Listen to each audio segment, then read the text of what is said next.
Candace Owens is the host of Candace. We're happy to have her on tonight to assess what we're watching now. Candace Owens, you'd think in a country like ours, very top, I mean, this is the most first world country that's ever been. You'd think the most civilized and the most just. Here you have to consider a murder case through the lens of politics. When you get to that point, haven't you already given up civilization? Well, that's correct. And what we're really seeing is mob justice, and that's really what happened with this entire trial. This was not a trial about George Floyd or Derek Chauvin. This was a trial about whether the media was powerful enough to create a simulation and decide upon a narrative absent any facts. Whether it was powerful enough to repeat showing and talking about a 9-minute clip that came from somebody's cell phone without adding any context, without showing the full, the full police video, which they could have released. They refused to release the full body cam, which would have added more clarity to the fact that the media was lying. The media came out. Let's not forget this, Tucker. The media came out and told us that this was a man who was just getting his life together. He was a good, good member of society, and he got mixed up because a racist white police officer had it out for him and killed him. All of that fell apart. All of the facts came out, and all of that fell apart. We now know, of course, that he had enough fentanyl in him. It was 3 times the lethal dosage, 3 times lethal dosage in him when he died. But nobody cares because the media was successful in putting out a narrative, and they kept hitting that narrative. And the reason why the Democrats are happy is because they realize, of course, the media supports them. And now means the Democrats can get whatever they want because they can create a narrative, and then they can treat people like pawns and get them to basically say, if we don't get what we want, we will riot, we will loot, we will send these people out like soldiers to destroy your neighborhoods. And that is exactly what has happened. That has been the determination of this trial. The media and the Democrats now have enough power to bully and to lie to and to create propaganda and to successfully win. And that is what happened, and they are celebrating that win today. This was not a fair trial. Only one side. No person can say this was a fair trial. You just got to take 3 steps back and acknowledge that only one side behaves this way. I mean, a jury in 1995 concluded that O.J. Simpson, despite DNA evidence, hadn't murdered 2 people, and there were no riots. But more to the point, there are a lot of people sitting behind, Trump voters sitting behind bars right now, have been for months, charged effectively with trespassing. We're not speculating. We've seen the charges. No Republican in the Congress stands up for them. Nobody mentions that. Nobody, is for prison reform when it's their political enemies. That's not equal justice, but nobody says it. Why is that?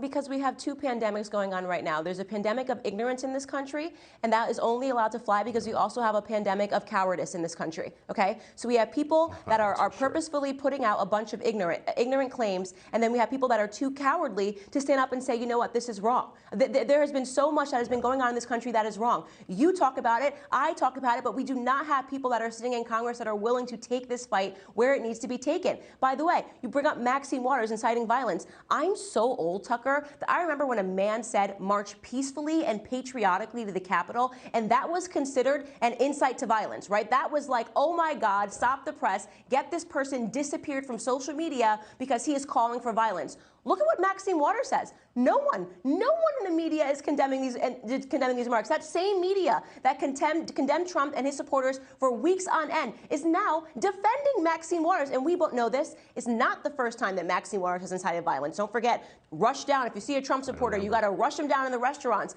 They're allowed to do this. They play by a different set of rules, but it's because we allow them to play with that different set of rules. They get away with virtually everything because we don't have strong people on our side that are willing to stand up. And that it's a sad conclusion. It really is so frustrating. And the idea of martyring George Floyd, the way Nancy Pelosi spoke about him, it completely forgives all of the trauma that he brought against his victims while he was alive. A man that served 7+ stints in prison while he was alive, armed robbery being 2 of the reasons why. And now we're going to martyr him and say that your name will forever be synonymous with justice.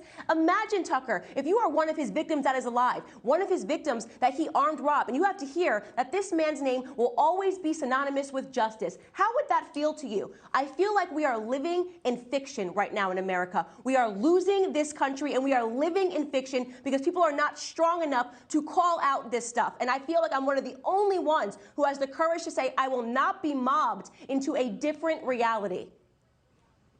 This is where they try and pull you off the internet because you're not afraid. I just got to ask you, it's frustrating, of course, to watch what you and I have been talking about, where one side ferociously defends its power, the other side abandons its voters to jail.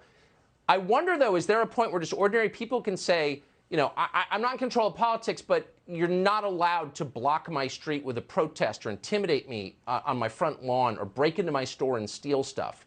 Like, I'm going to defend my family. I'm going to defend my business. You don't have a right to do that. There's no justification for riots anymore, and I'm just not going to put up with it.